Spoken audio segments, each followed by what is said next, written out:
And good afternoon. Today is Thursday, March 25th. And I want to say thank you so much for rolling on the road with Dr. Kimberly and Dave. Dave is on another assignment on today. And in his stead, we have Maddie. We thank Maddie for being here today on last week. Same day, same time. She was in for my stead. So we thank you from Disability Advocates of Kent County. We want to say thank you so much to the Deaf and Hard of Hearing for rolling with us for, oh my goodness, how long has it been now, Beth? About 10, 11 months now. Yes. We started 6 weeks after the pandemic, the first day of shutdown. So yeah, we started 6 weeks in. It's been a long haul. Yes, we are COVID long haulers, but in a good way. And I want to say thank you to Disability Advocates of Kent County and to 100 Shades of Disability. They sponsor us and they let us do what it is that we do best, and that's informing you, our public audience across the United States. Yes, we are out of Michigan, guys. We really, really are. I think that the rest of the United States are beating our Michiganders. So come on, guys, you need to come on in. We can't let outsiders beat you guys watching us. Today, I am so excited. Yes, we have Dr. Temple. So guess what? Ready? Temple. And guess what? She is not a, we know what this is, right? She's not a zombie. She's not a zombie. She's real. She's really that pretty and she's intelligent. And I'm so excited to have her on today. Hey, Dr. Temple, how are you? Hi, Dr. Kimberly Barrington. It is a treat to be with you today and all of those who tune in to watch you. How exciting. We're going to talk about the educational inequities that exist. And they have truly been exacerbated due to the pandemic. So you know what? She's the expert. So I'm sorry.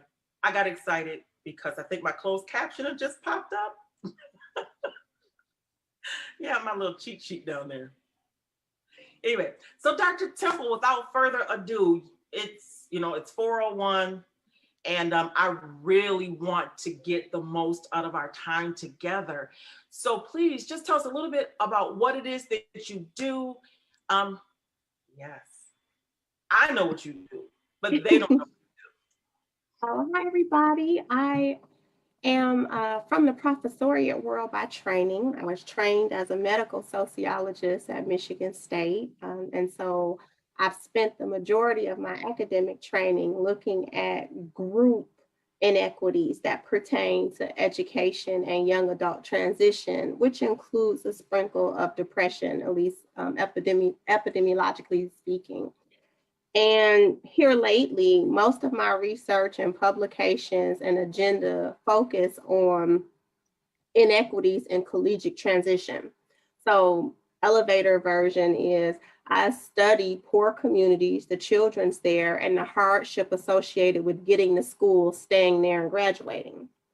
And we can contextualize this in the current climate that we're in and look above it and see how many nuanced or new hardships might exist in a pandemic world where freshmen weren't actually going to college, they were staying home, or the transition was different, or seniors weren't having graduations, or maybe the counselor student ratio was even more exacerbated. So these are just some of the more pandemic focused stressors that exist in the lane that I study young adults going to college in. So that's an elevator version, and I'll stop there so that we can entertain questions and talk. But you want to know what's so interesting is that we talk about these groups. The one group that always gets left out are those young people who want to go to college who have a disability. What do they do? And I have really seen that disparity. And, we look at it for me and my job in a broad spectrum, but I have really had to do a micro view of it. Uh, wow. With our computer program that we have, we give away iPads, and to see a micro view of it, it was extremely disparaging to me. And I realized that there are many groups around the United States who were trying to address this issue. But do you, in your line of work, have, as you say, an elevator version or maybe a 3x5 card of the top 5 things that we could really give to our viewers to review? To review in terms of hardships or maybe more specific implications of COVID's impact for the younger population? Thinking, I'm a parent, I have an 11th grader who is going to be a senior, and we need to figure out what is our plan going to be. Number one, we already had some educational disparity because let's say it's an African American son. His grade point average is maybe 2.8, but his school likes him because he plays sports.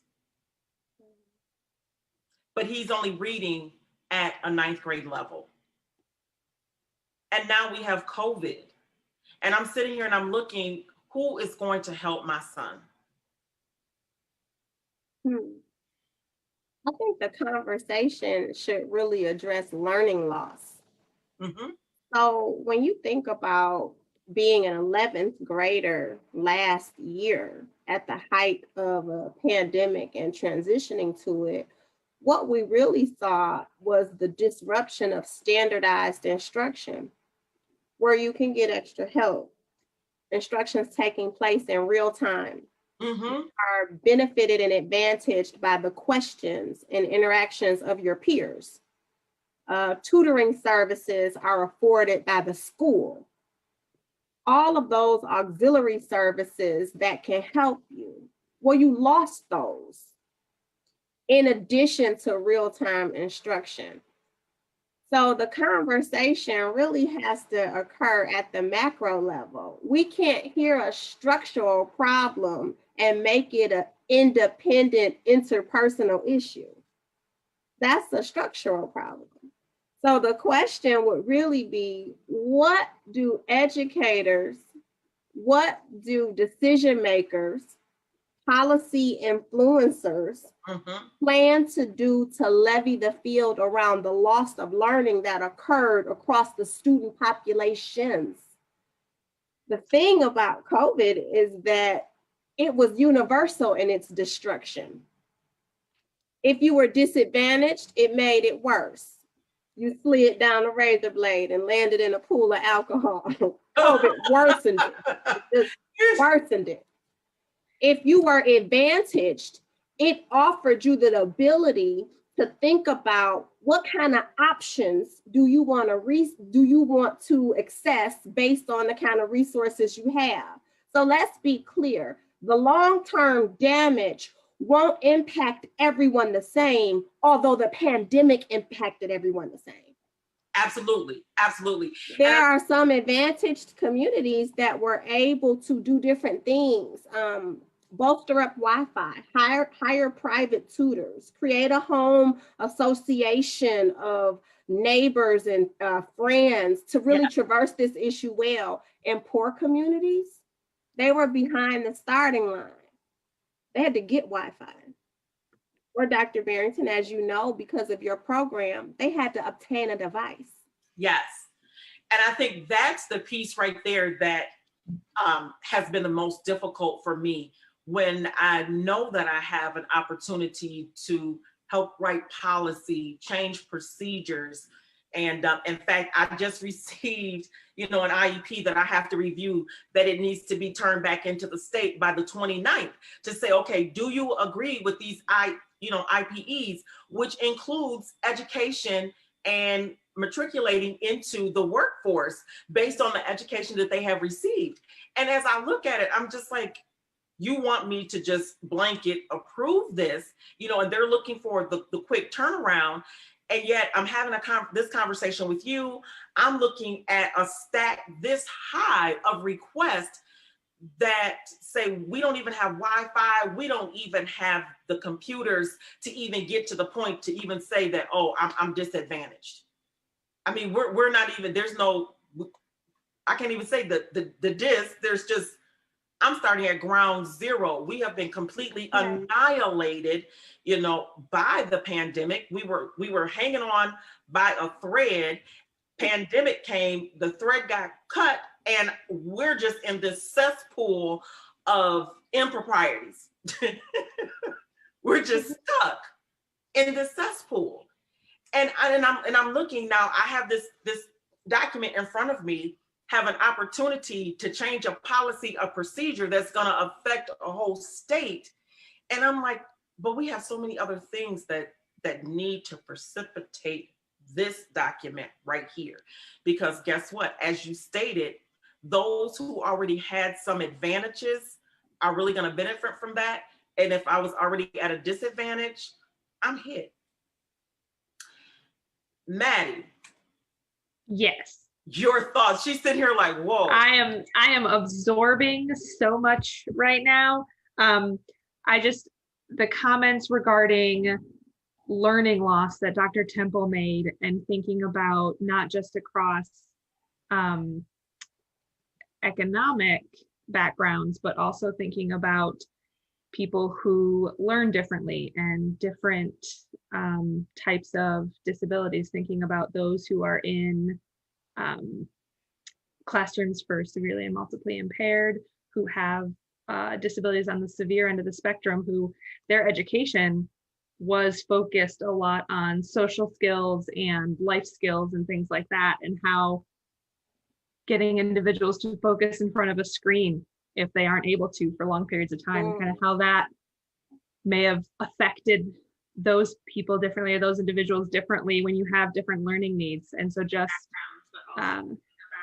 thinking about how that kind of plays out in the long run.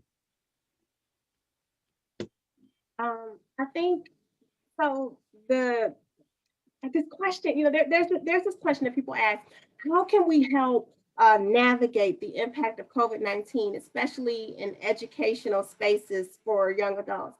That question, if you're going to attempt to answer it thoughtfully, well, in a way where the results can actually be implemented from this kind of discussion and thinking, I think you have to think about impact along a social emotive continuum, and then the outcomes of something like education and standardized matriculation.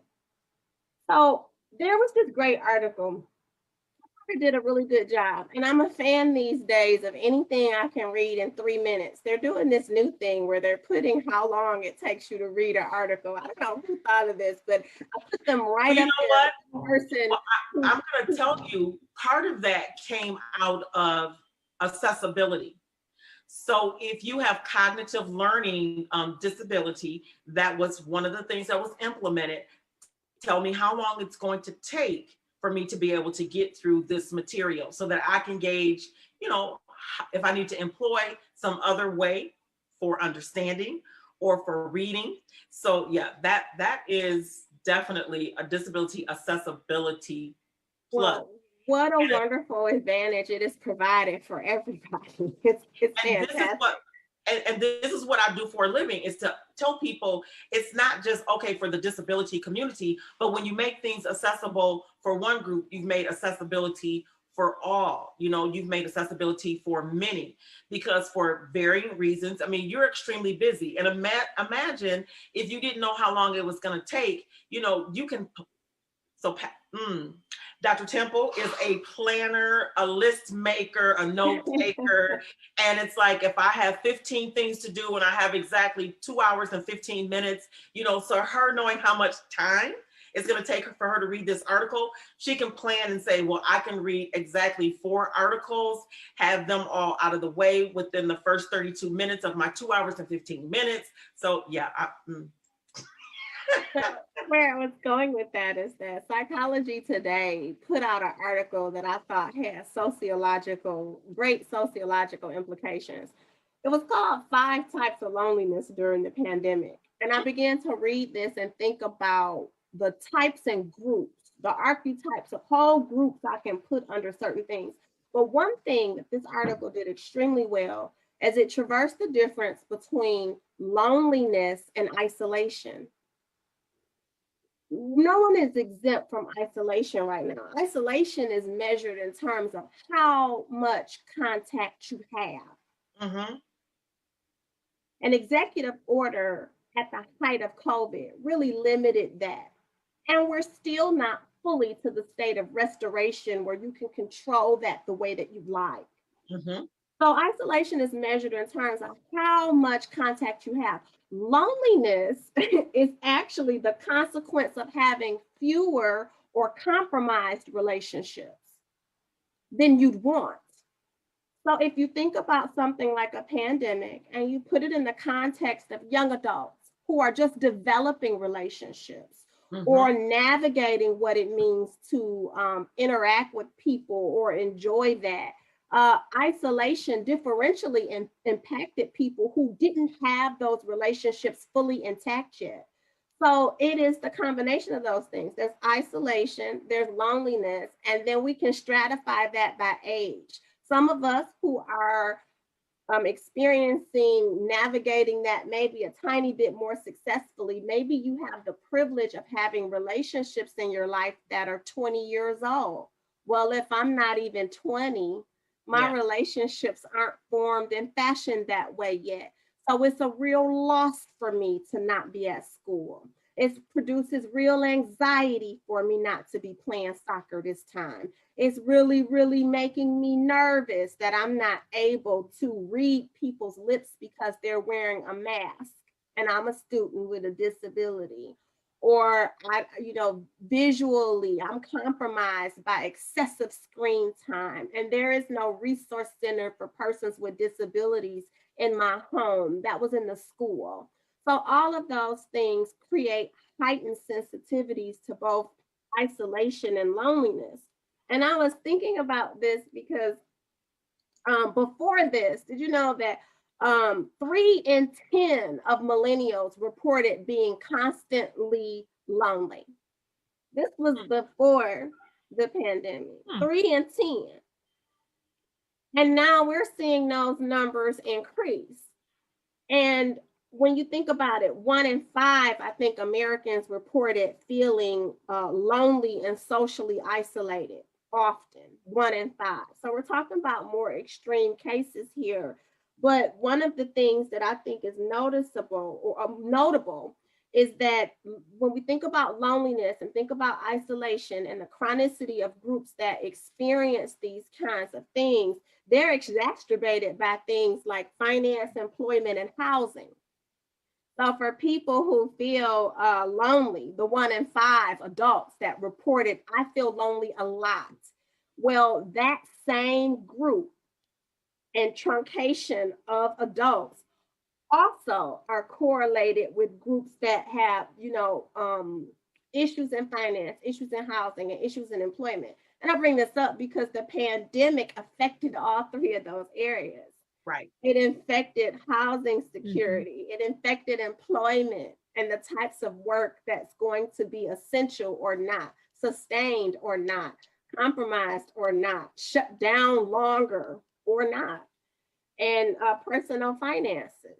If your job is in jeopardy, well, so is your wallet. And if your wallet and your job are in jeopardy, it won't be long before your house is.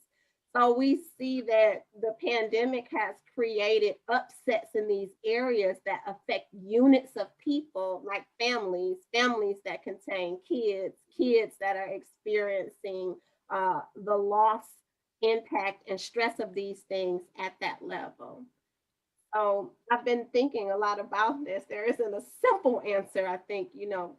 I can sit before you as an oracle and say, behold, I have the answer. Yes. I have an analysis, a way that we can begin to think about this, consider it, and maybe thoughtfully begin change that is equitable. Yeah. We are now at the 4:18 hour. Thank you so much, Dr. Temple. we know each other in more than one one area. So I want to say today is Thursday, March 25th, and today our guest is Dr. Temple. And we want to say thank you so much to the Deaf of Hard of Hearing for being with us for the last 11 months. Thank you so much to Disability Advocates of Kent County and to 100 Shades of Disability, who are our sponsors, and they allow us to do the things that we do. Bring you some great news, information that can help you in real time. Today, we are talking about the educational disparities that existed prior to the pandemic and now have been exacerbated by the pandemic. And I think we all are kind of frustrated because where do we begin when the genesis was not in the pandemic, but prior to had not been addressed. And once the pandemic came, it exacerbated. And I think, as we have said, this entire 11 months is that the pandemic has ripped a Band-Aid off of the apathy that we all were experiencing prior to the pandemic. And it really revealed who and what we were as a people, as a culture, and it shined the light on our deficits. And so, I believe that it truly has leveled the playing ground. It gives us an opportunity to, when children play with Legos, they don't like the way something goes, they get mad, they stomp on it and they rip them all apart. And then they begin to rebuild again. And sometimes they may look at the instructions. Other times they may look at what they did wrong the first time that didn't make it work. And they said, you know what, how about I should come up with a strategy to make this be built just a little bit differently. And today we are talking about, we need to build some things a little bit differently and maybe come up with some strategies. One thing I am excited about, that it is almost the end of Women's History Month. I'm not excited about that, but the fact that there are all women on the show today, and it's awesome. And we are definitely putting our minds together to see how we can, in our sphere of influence, think about how we can make some changes. So Maddie, after we just heard what we heard, what are your thoughts about that? That was a lot to take in, Dr. Temple, but I really loved all that information. I think everyone can relate to the concept of isolation versus loneliness. And I think when you kind of mentioned the statistic of, like, what was it, the millennials, how many of them felt some sense of loneliness. And what kind of popped into my head was how much we're relying on screen time. And like pre-pandemic, we were very much like, don't be on the screen so much, like go out and play or meet with your friends or hang out, see them. But then when you are feeling that lonely feeling, like you end up scrolling on Facebook or social media to see what everyone else is up to, but then that kind of almost also makes it worse. But now Zoom and Facebook and social media is like one of the only ways to connect with people right now. But does that really kind of help with the sense of loneliness or isolation? Like, do we think that, I don't know, are you able to make those same connections, but then also those who are without the ability to be regularly on the internet, how has the loneliness and isolation continued to go for those individuals who aren't able to get on their screens regularly, or if they don't have a screen to get on? Like, I think that touch is important. I think people find a way to fill those needs in those pockets by the screen time, and they would do that with their telephones. Mm-hmm. So I think that piece kind of speaks for itself because it was already happening. But I think we always like options, because I do this because I want to, but I know I have the option if I want to get in my car or get on the bus, get on my bike, then I can go over to John's house and go hang out, or we can just kick around some balls or go play basketball. And when that was taken away, It was like, oh, wait a minute. It gave us a different perspective, because we always had a choice, and now the choice has been taken away. And I think that's what is making the difference. But I do want to say that the premise of this show was because I saw an article. I think we were only about 5 weeks into the pandemic, and I was perusing the internet and saw this article that was in Forbes, and it said that ooh, the pandemic has now created the perfect disability, social model, that this is how we live on a regular basis. And now everybody else has just now come into our world. And I believe that, Dr. Temple touched on that, gave us some really great numbers, because the numbers that she used for feeling isolated and feeling lonely are the same numbers that we have for the number of persons who will have a disability in their lifetime. And what we're finding now, we have a whole new group of people who have been added. I think with the long haulers, we're at about 70,000 new people who now are a part of the disability community and counting. So those are those who are considered long haulers. We're not even talking about the people who are on the periphery, who are experiencing some disabilities that they didn't experience before because of the isolation and the loneliness.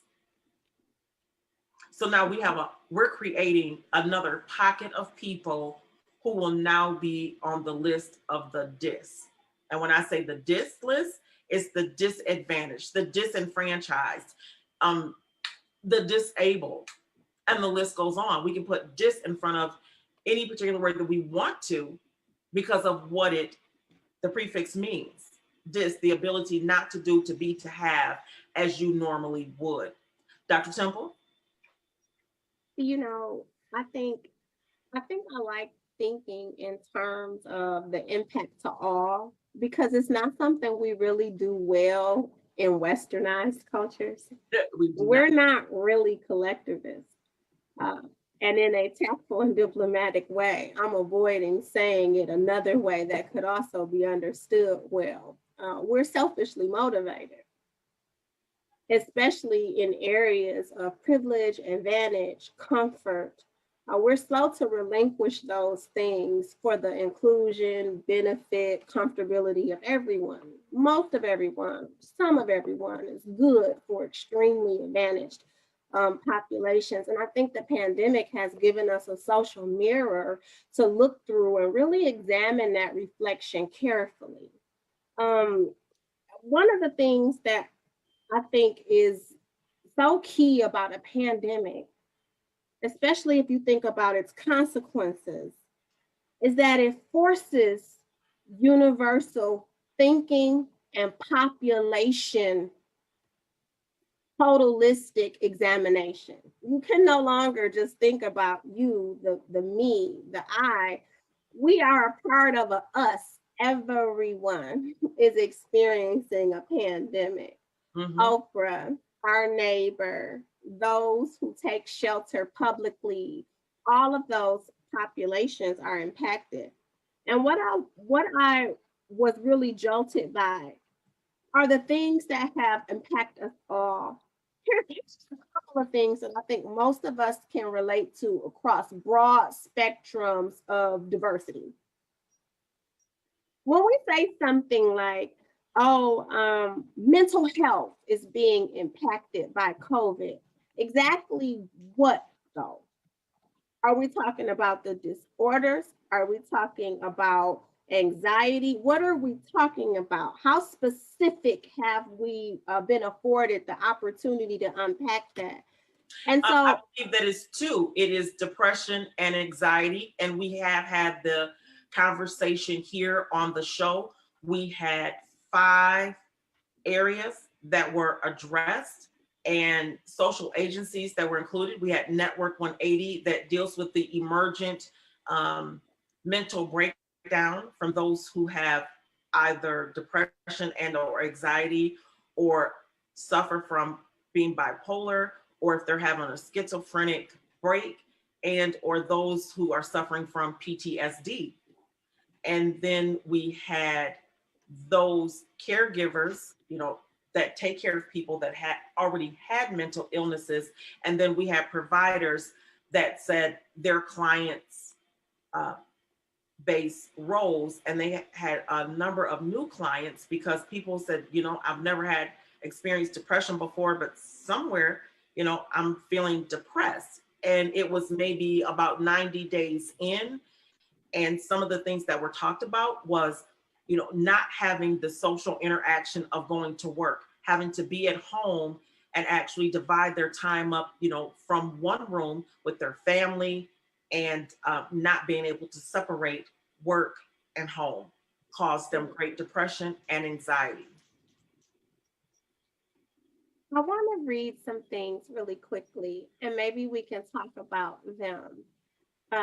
They're just very short statistics around metrics or areas that we're all familiar with. And maybe you've heard some of these, but I think it would advantage us in thinking about when we say the impact of this, especially if we're thinking about, it's so hard to think about like education because it's being disrupted, and it's being disrupted because of a number of things. But listen to this. When we think about mental health and well-being, and we think about specific negative impacts, and we look at it across sleeping, eating, or maladaptive coping, like increases in alcohol, or the ability to not exercise, the kind of movement fluidity disruptions and sedentary lifestyle. Listen to some of these things. There's been an increase among adults and young adults. So this is both populations. We could just say the population in experiencing difficulty in sleeping. 36% of adults have reported increases in difficulty sleeping. Eating more or less, 32%. Increases in alcohol consumption. So we don't think about staying at home and working. And I think it creates levels of innovation. I think it creates necessary coping. I think it creates continuance in work, but it also creates access to other things. Increased screen time and fatigue has also been associated with increases in alcohol consumption. And substance abuse, which is up 12%, and worsening chronic conditions. So for people who were already managing chronic pain, chronic conditions, it's increased by 12%. And so when you hear these things, we have to hear this as these numbers are reflective and attached to entire populations of people. And so if you're thinking about education, or if you're thinking about disability, all of these things are attached to it. So they're inextricably linked. You can't just talk about, I want to improve education. Well, that is also inextricably connected to all those other things. You no longer get the convenience of stratifying the conversation to something that we can remedy fast and tangibly. It's forcing you to look at things systematically and things that have been systemic. So I think that's what I would really push, and especially in areas that are provocative or wrought with some kind of disagreement. The thing about where we live and the ultimate types of freedom that we've experienced is that when we can't agree about matters of ultimate value, we will resort to procedural consent. Absolutely. I don't know what to do about the digital divide, and that's those people, but go ahead and just approve the stimulus then. Have you really tackled the inequality that created the necessity for a stimulus? Absolutely not. And I think that we have a habit of just throwing something at a problem instead of dealing with it. And that's what the pandemic has done. It has ripped that Band-Aid off. I can't just throw $1 at it. I can't just throw, I came up with this wonderful plan. It sounded good. we'll just throw that out to the people and they'll hold on to it while I go do something else because I'm not going to upset, you know, my wonderful life. But we've got a few comments here. So for Tanji, she is all the way in Detroit. She says, good afternoon. Judy Markle says, this is a good talk. Jerry Stevens says, hello. Brianne says, oh yeah, that this conversation is greatly needed. Joshua said that we've been making some great points. And the comment is, thank you so much for these conversations. Oh, and there's an agreement. The pandemic is bringing others into our world. Shayna says hello. Shayna is all the way in Bel Air, Maryland. And I want to say thank you to her. My earrings today are courtesy of Shayna. So please find her on social media. It is Get Crocheted by Shayna.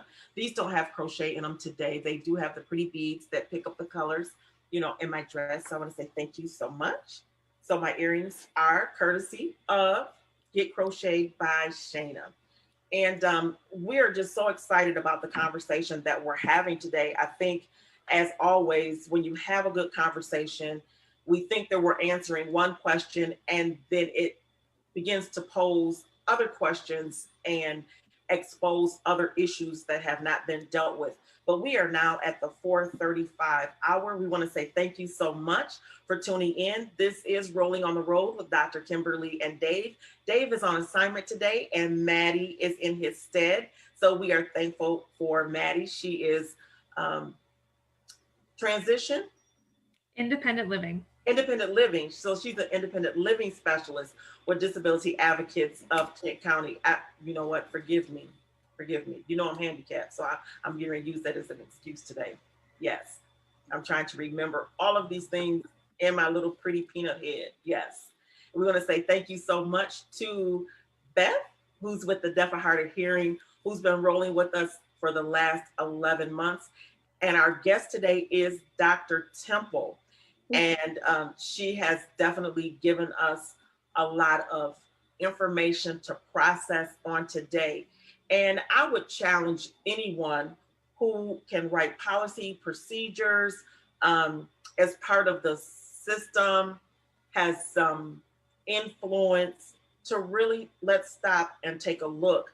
That the analogy that I used is that we're little kids with Legos. We have just crushed our project because we don't like it. All the pieces are lying on the floor and we're getting ready to put these pieces back together. And maybe the first time we did it, we had yellow, blue, green, and a little bit of orange, and it didn't quite look right. But now we have an opportunity to put the blue with the blue, the yellow with the yellow, and see if we can get a better fit, make it look aesthetically pleasing, and maybe be a little bit more functional than what it has been. And I think we all have the power to do something within our sphere of influence. And right now, I think I'm feeling in a very sober place, very sober emotionally. And you know me, I will cry, the ugly cry on here. And to hear the numbers, to listen to Dr. Temple, it makes me want to cry. Yeah. I gotta get some tissue. It does. It makes me want to cry.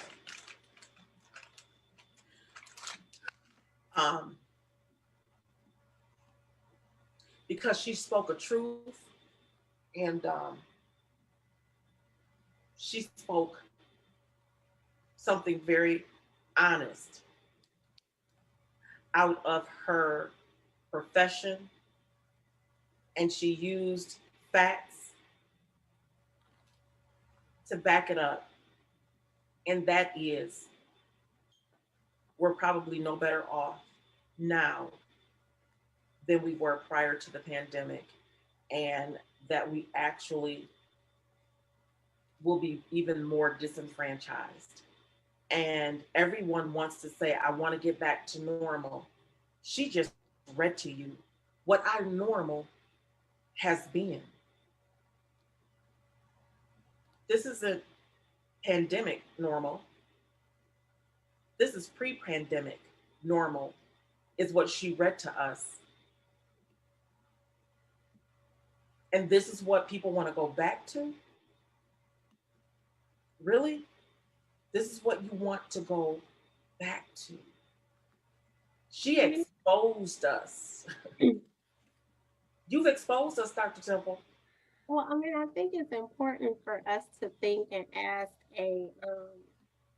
here is a uh, maybe optimistic pendulum shift to a very sobering and necessarily sobering place to be in. We're all there sharing that space with you, Dr. Kemp. The thing that we need to acknowledge openly is that we have varying levels of privilege. We do. We all do. You have some level of operative privilege in your life. And I think one centering question that we're not normally asking, we're normally centering on who has the privilege and advantage and who doesn't. And that's a good question. It creates awareness. And if you can understand something, you can address something. But something we're often not asking is, what do you want to do with it? I think this is a time to really think about the stewardship of power and privilege that occurs at varying levels, micro, meso, and macro. Mm-hmm. At the interpersonal level, how will you better steward kindness? Because you are aware that anxiety or isolation and loneliness is on the rise. What do you want to do to exercise that level of privilege that you have at the micro level? Does it show up as increased compassion, understanding, listening longer, talking less, lowering your voice? What does that look like for you at that level? At the meso level, if you think about your family or coworkers or neighbors or communities or those places in the middle, where can you use your influence, your network, your resources, your voice to influence those things? At the macro level, what do all these things mean for policy? Things that we'll pay attention to, things that we'll note. The pandemic was devastating, but it was also a gift of macro awareness. It elucidated on grand stage some of the issues that we have. Issues around compliance, issues around compassion, issues around unifying. We have been afforded a tremendous gift and sight. We can see things very clearly now. And so it offers us the advantage of being able to fix things differently. I just want to say this and then I will stop and I can say it very quickly. Years ago, I had a friend who had gotten into a very tragic rollover car accident. It was really tragic. The car was totaled. It was a scary incident. And those who watched it said that they were certain that my friend had not survived. Well, not only did he survived without injury or upset to his person. And he told me that was the best thing that ever happened to me. And I said, oh my God, how is that? And he said, because I remembered what I was thinking when that car was reeling out of control and was not distinguishing me from any other object in the car. I remembered what was important, what I wanted to change, what I wanted to address, and I survived with the ability to pursue it. That car accident gave me the most clarity and direction of my life. It was the best thing that happened to me. Well, America is in a similar position. We've survived the rollover car accident of the pandemic, and some of us are alive to figure out what we'd like to do with the clarity we've been afforded. We have a very clear path forward on some levels, but we've been afforded the opportunity to address what we saw. We can't unsee it. We saw it, and we are in a position to address it.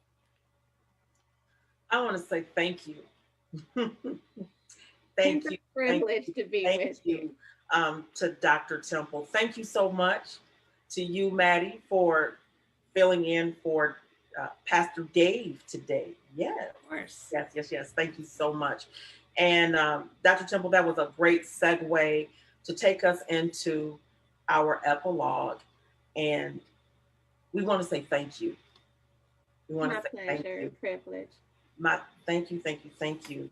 Uh, we were given a lot of information on today, and I loved.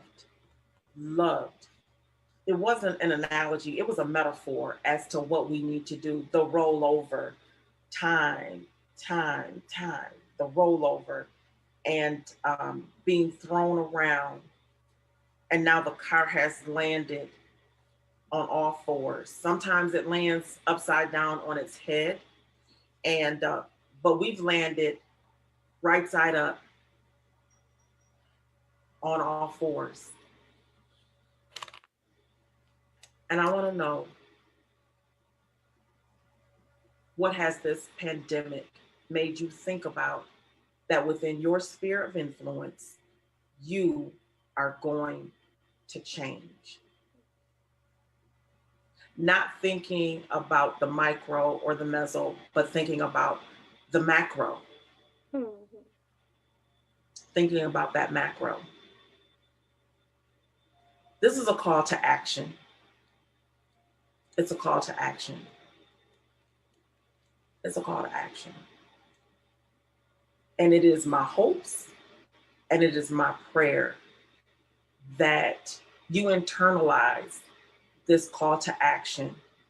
And as the call goes out, when they say to call your congressman, call your state rep,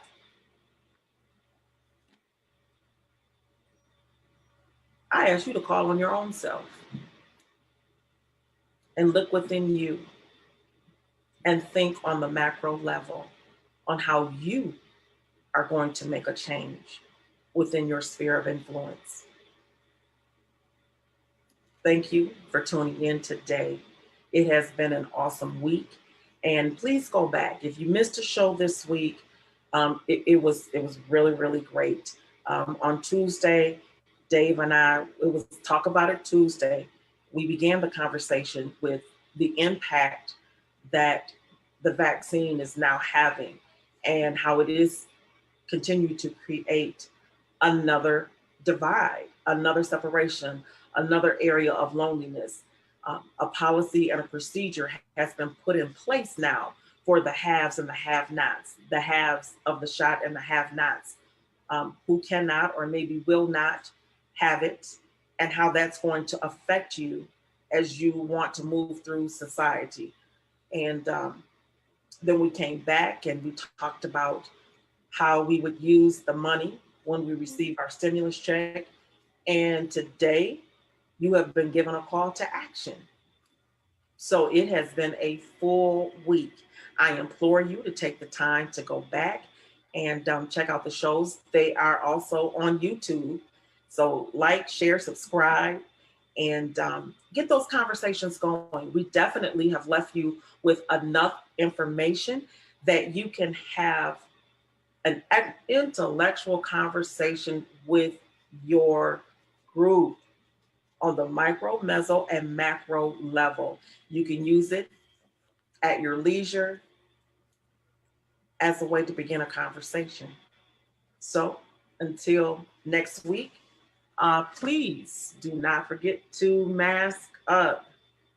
That's one way that you can help and solve a problem. We appreciate you, and we'll see you on